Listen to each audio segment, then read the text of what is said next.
Comía riendo, cagaba riendo, hasta dormía, aunque intermitentemente, despertando más o menos cada hora para reír.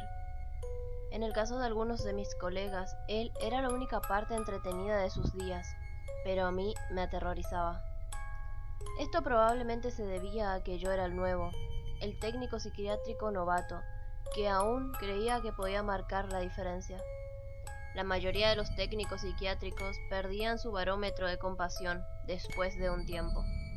Y al final, un paciente que pasa cada minuto del día riendo ya no es perturbador porque te parece inofensivo. También me aterraba porque, por alguna razón inexplicable, había algo que me parecía familiar en él. Hasta este día, mi familia aún no entiende exactamente de qué trata mi rol como técnico psiquiátrico. Es simple: evitar que los locos maten a otros o a sí mismos. Pero, ¿qué es lo que hacía todo el día? Pues, a veces me sentaba en una silla observando a algunos desquiciados pasar recostados en la cama de una habitación pequeña, y si se agitaban le pondría seguro la puerta. A veces dirigía la hora artística y pintábamos o trabajábamos con papel maché. A veces colocaba un video de yoga para la hora de ejercicio, y a veces inmovilizaba a psicóticos maniáticos para que mis colegas pudieran colocarles las ataduras y que las enfermeras pudieran inyectar los 2 miligramos de lorazepam. Nunca me acostumbré a ello, pero me seguía importando, por esa razón que solo duré un año. El hombre riente me sacó a risas de ese pabellón de casos agudos. Permíteme explicar esto. No hay mucho que sea gracioso sobre la enfermedad mental, y no es mi intención ser insensible o frívolo acerca de la psicosis y de cómo puede destruir al individuo y su familia. Pero para mis colegas, o al menos para muchos de ellos, a eso se reducía a estos pacientes: psicóticos, locos, maniáticos. Traté de verlos como personas, pues lo son, y su enfermedad no es lo único que los define. Pero en el pabellón de casos agudos, su enfermedad se encuentra en pleno apogeo, y es el único lado que los técnicos psiquiátricos como yo podemos ver. En su mayoría eran pacientes bipolares en la cumbre de su fase maniática o esquizofrénicos teniendo un colapso mental. El sujeto riente, a quien llamaré Aaron, era un esquizofrénico de 50 y pocos años, con una forma atípica de catatonía. La mayoría de los esquizofrénicos catatónicos permanecen sentados e inmóviles, viendo a la nada por días sin comer o dormir. Recuerdo un paciente de ahí que se quedaba parado en el centro de la habitación, conservando una postura imposible por muchos días. Cuando su catatonía subsidía, el paciente explicaba que durante esos momentos de parálisis creía plenamente que el mundo iba a terminar si se movía. Pero en el caso de Aaron, según me explicó su psiquiatra, algunos catatónicos no se quedan inmóviles, sino que perpetúan movimientos o acciones repetitivas y sin propósito, y la expresión catatónica de Aaron era reírse sin parar. Aaron había estado entrando y saliendo del pabellón psiquiátrico por años, alternando entre el hospital psiquiátrico estatal y el hospital local, pues había algunas especulaciones legales que no le permitían quedarse a largo plazo en un solo centro.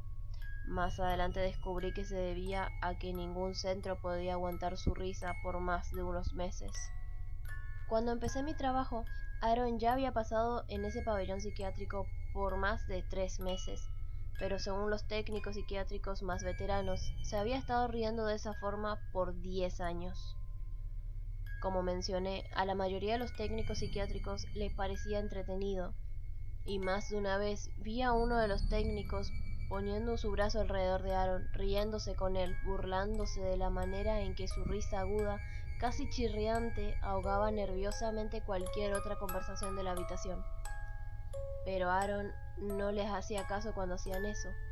Sus ojos miraban directamente a través de cualquiera que lo viera, y no dejaba de dar vueltas cuando un técnico trataba de agarrarlo, como si hubiese un motor dentro de él que nunca se apagaba. Se paseaba todo el día dando vueltas de esa forma, y para hacer que comiera teníamos que caminar a su lado colocando pedacitos de comida en su boca mientras andábamos. Le calendarizábamos pausas para ir al baño cada hora, para que no tuviéramos que cambiar su ropa, y esto funcionaba la mitad de las veces. En todo momento se reía con su risa frenética y penetrante. Me gratinaba los oídos. Apenas una semana después de haber llegado ahí, me angustiaba tener que subir al elevador y ser recibido por su risa incesante mientras entraba en ese pabellón psiquiátrico abismal. Aaron no fue el paciente más atemorizante que tuve durante ese año. Oh, las historias que podría contar.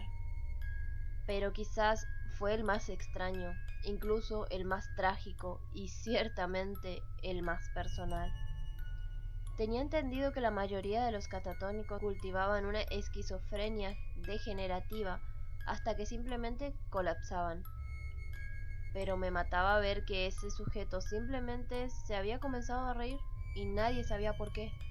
Antes de que renunciara, le pregunté a casi todos sobre la historia de Aaron y nadie la conocía. Hasta que conocí al Dr. Greenwald, un psiquiatra de antaño que no había trabajado en hospitales en años. Había oído anécdotas acerca de ese doctor y, por lo que pude deducir, era un hombre amable y muy estimado que amaba su trabajo, que no juzgaba a estos pacientes atormentados. El Dr. Greenwald probablemente fue mi inspiración más grande para convertirme en un especialista de la salud, y hasta este día aún recuerdo la compasión que le demostraba a sus pacientes. Las enfermeras más viejas lo amaban, y cuando descubrieron que se iba a tomar un descanso de su clínica privada para hacer rondas ocasionales en el pabellón de esos casos agudos, todos estaban emocionados. Conocer al Dr. Greenwald incluso superó mis expectativas, y admiro cómo valoraba cada interacción, preocupándose genuinamente por cada persona frente a él, hasta de los técnicos psiquiátricos insignificantes como yo. Una noche, algunas semanas antes de que renunciara, vi al doctor saliendo de la habitación de Aaron después de una evaluación, y tuve la sensación de que él tendría las respuestas acerca de Aaron, respuestas acerca de cómo había llegado a ser de la manera que era. Gentilmente me lo contó. Hay muchas cosas que he visto en mi carrera de medicina que no tienen mucho sentido, muchas cosas que me incomodan hasta el día presente. La situación de Aaron es otro caso más de este apartado. Nunca olvidaré su historia. La primera vez que el Dr. Greenwald conoció a Aaron en el hospital, reconoció unas cuantas cosas. Aaron era un sujeto afable y cariñoso, el cual, como era de esperar, amaba reír y hacer reír a los demás. El doctor recordaba cómo Aaron cautivaba a la audiencia, contando las historias más hilarantes que inducían un tumulto de risas de la habitación entera.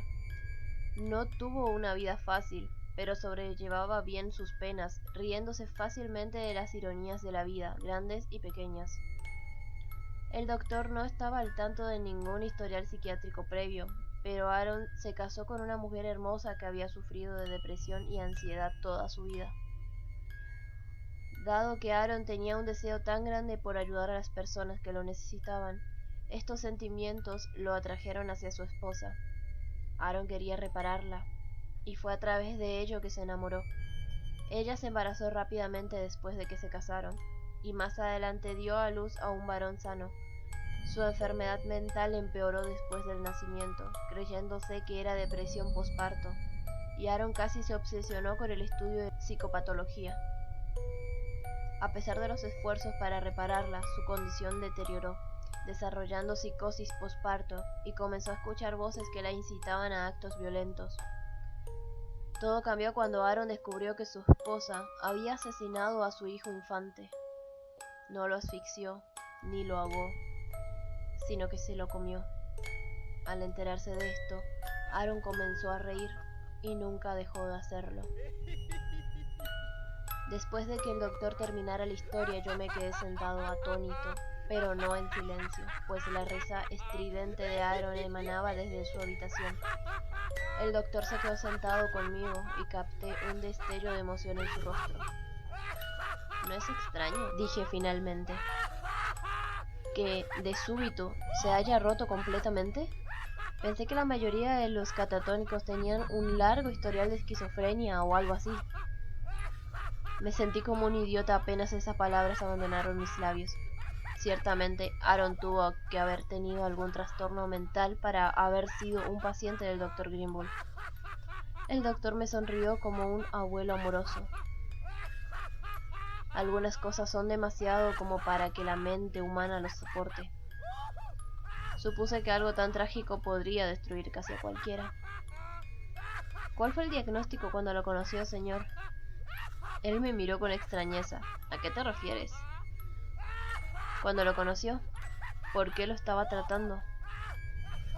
Hijo, él no era mi paciente. Hizo una pausa. Aaron fue un técnico psiquiátrico de aquí. Trabajé con él por años. Yo estuve aquí el día que internaron a su esposa, atada a una camilla con la sangre del bebé cubriéndole su rostro y vestimenta. Se encontraba completamente psicótica, incontrolable. Aaron también estaba de turno ese día.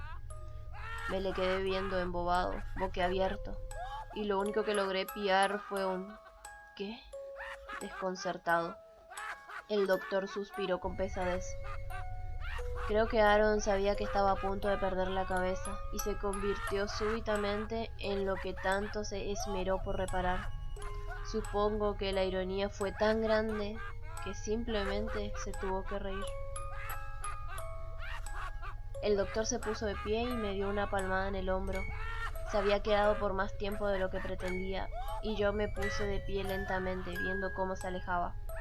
Cuando salió por la puerta reforzada, se volteó hacia mí y dijo: Curiosamente me recuerdas a él. Claro, antes de que empezara a reírse. Estas personas te importan mucho, me doy cuenta. Tienen suerte de tenerte. Mortificado, el entendimiento me bañó enseguida, casi ahogándome.